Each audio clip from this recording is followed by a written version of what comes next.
Merci, Monsieur le Président. Madame la Ministre, la lutte qui se fait chaque jour plus féroce sur les marchés financiers internationaux représente un danger pour nos entreprises françaises. La Banque publique d'investissement, dont le travail en faveur de l'économie française est à saluer, vient de mettre en place un fonds d'investissement français dont l'objectif est justement de renforcer l'arsenal de la France pour protéger ses fleurons face à l'appétit de fonds internationaux aux moyens financiers colossaux. Le lac d'argent, ce nouveau fonds d'investissement dont vous êtes l'instigateur, est un projet louable pour protéger les entreprises françaises. Alors qu'il doit atteindre 10 milliards d'euros par la suite, vous ambitionnez de réunir 4 milliards d'euros dès le mois d'avril. Mais voilà qu'après avoir vu que les premiers milliards d'euros ont été levés auprès d'assureurs, d'entreprises ou de familles françaises, ce qui est une bonne chose, je tiens à le dire, nous apprenons que le lac d'argent sera alimenté à hauteur de 25% par un fonds souverain émirati, Mubadala.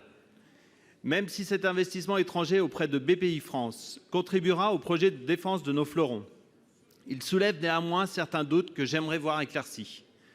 Tout d'abord, Madame le Ministre, pouvez-vous nous indiquer quelles sont les garanties que vous allez fixer concernant, premièrement, la provenance des fonds, mais également concernant le pourcentage maximum des actifs étrangers dans le lac d'argent? Plus précisément, pouvez-vous nous assurer que les capitaux français demeurent majoritaires dans ce fonds? Et si ce n'est pas le cas, que BPI gardera la main, quelle que soit la composition du fonds?